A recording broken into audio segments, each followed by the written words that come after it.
Un an après le tremblement de terre qui a ravagé le sud-est de la Turquie, comment vivent les rescapés? Reportage à Antioche.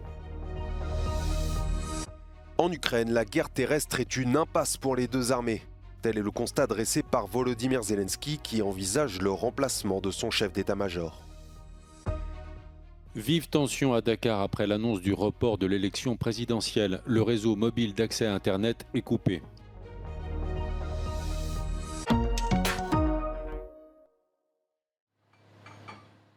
Ce mardi marquera le premier anniversaire du tremblement de terre qui a dévasté la Turquie, faisant 53 000 morts, 100 000 blessés et 700 000 sans-abri. À Antioche, ville la plus durement touchée, 90% des bâtiments ont été détruits. Les survivants attendent toujours l'aide promise par le gouvernement, comme Camille, routier, qui vit désormais dans son camion. Devletin bize herhangi daha şu ana kadar bir açıklama yapmadı. Yıktılar, kaldırdılar, yıkıldı. Ev vereceğiz diyorlar. Certains habitants ont été relogés dans des conteneurs, d'autres dans des tentes. Ils affrontent actuellement les températures hivernales. Akşam çok var soğuk. Sabah birazdan var. Les 8 membres de la famille de cet enfant vivent ici. Burada 3 tane bir tane burada. Ben orada yatıyorum, bir de kardeşim küçük orada yatıyor. Hastaneye gittik, bir şey vermeyeceğiz. Les autorités promettent que les nouveaux bâtiments respecteront drastiquement les normes antisismiques.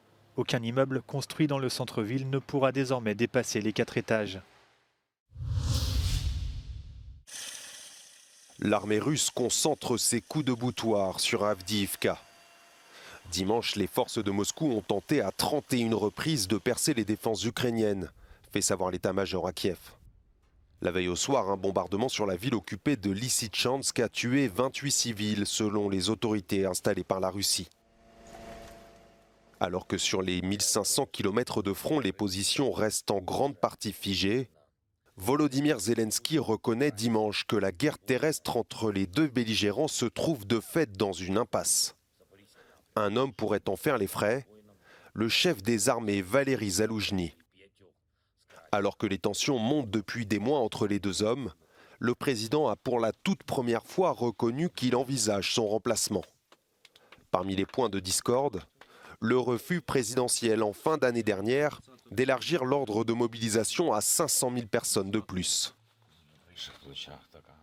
Selon la presse ukrainienne, d'autres figures de l'état-major, en plus de Valery Zaloujny, pourraient être prochainement débarquées. La Géorgie assure avoir trouvé 14 kilos d'explosifs dissimulés en partie dans un minivan et déjoué un complot ukrainien contre la Russie. À en croire Tbilissi, les explosifs ont été acheminés depuis le port d'Odessa et introduits en Géorgie le 19 janvier dernier. Le chargement serait passé par la Roumanie, la Bulgarie et la Turquie avant d'arriver en Géorgie. რომ აღნიშნული ასაფეთქებელი მოწყობილობის საქართველოს შემოტანაში ქვეყნის მასშტაბით გადაადგილებაში ერთ-ერთი კონტეინერის რუსეთის ფედერაციის მიმართულებით ტრანზიტულად გატანაში, ხოლო მეორე მათგანის დედაქალაქში განთავსებაში ჩართული იყო საქართველოს 7, უკრაინის 3 და სომხეთის 2 მოქალაქე. Pour l'heure, les suspects interpellés sont poursuivis pour détention illégale de matières explosives et risquent 3 ans de prison. En septembre dernier, Tbilissi avait déjà accusé un responsable ukrainien d'avoir planifié un coup d'État en Géorgie. L'Ukraine reproche au gouvernement géorgien sa proximité avec Moscou. Volodymyr Zelensky accuse Tbilissi de maintenir en détention l'ancien président géorgien Mikhail Saakashvili sur ordre du Kremlin.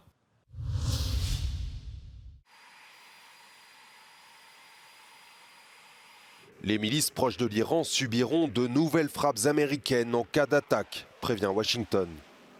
Un message envoyé à l'issue d'un week-end de raids aériens menés par les États-Unis et le Royaume-Uni sur des groupes soutenus par l'Iran, en Irak et en Syrie.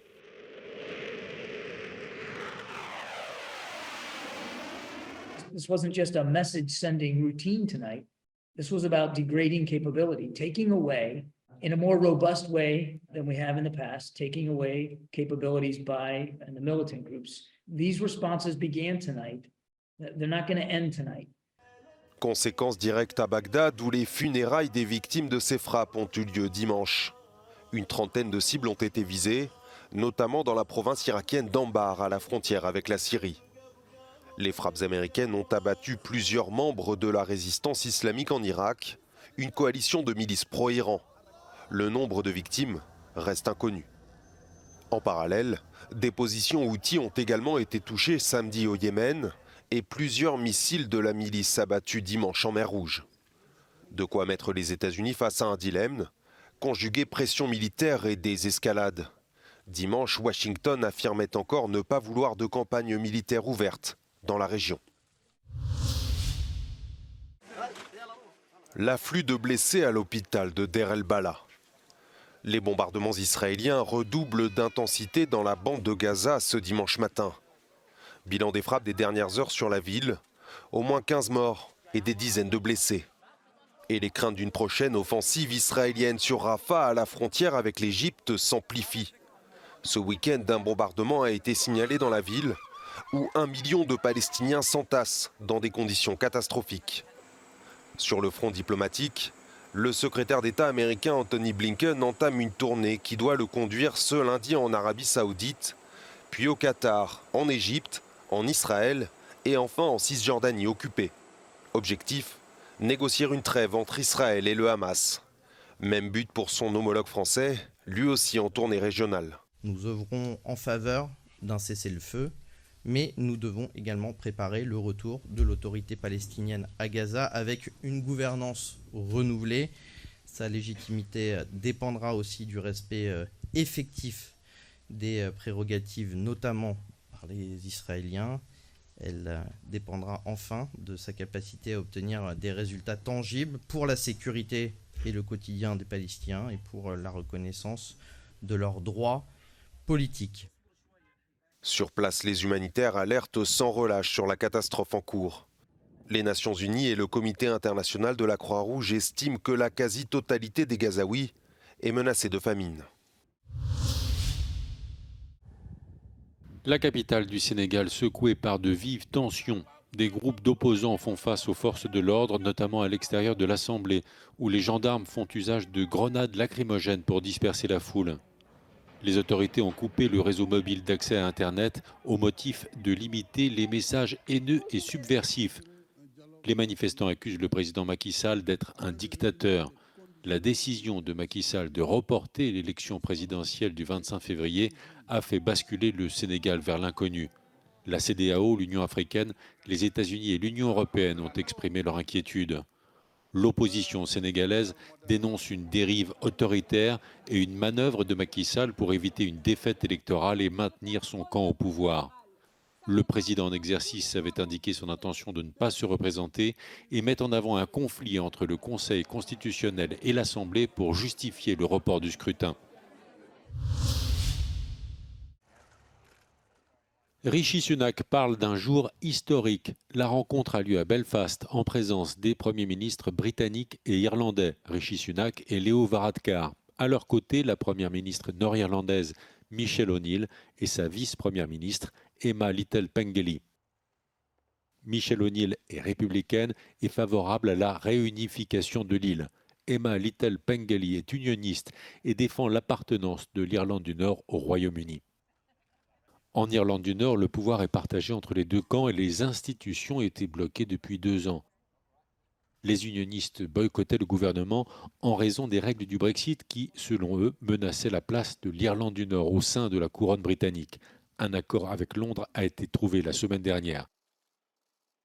Rishi Sunak évoque des réunions très constructives et Leo Varadkar se félicite que les institutions soient à nouveau opérationnelles. Voici le Bronx, pas celui de New York mais de Naples, dans le sud de l'Italie. Ce quartier populaire est principalement connu pour ses 2 grands immeubles de logements sociaux construits à la hâte après le séisme de 1980. Après 40 ans d'attente et 7 ans de combat pour la construction de logements dignes, les habitants ont enfin obtenu gain de cause. Les constructions vétustes seront remplacées par de nouveaux bâtiments plus petits, dotés d'espaces verts, de jardins urbains et de terrains de sport.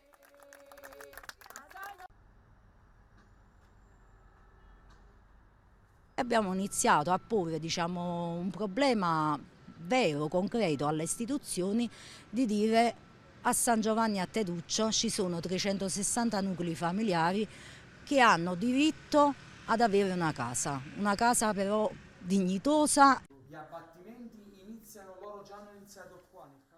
Mais cette démolition entraînera également la perte des peintures murales de Jorit, un graffeur connu dans le monde entier qui a apporté beauté et identité à ce lieu oublié grâce à sa fresque de Maradona.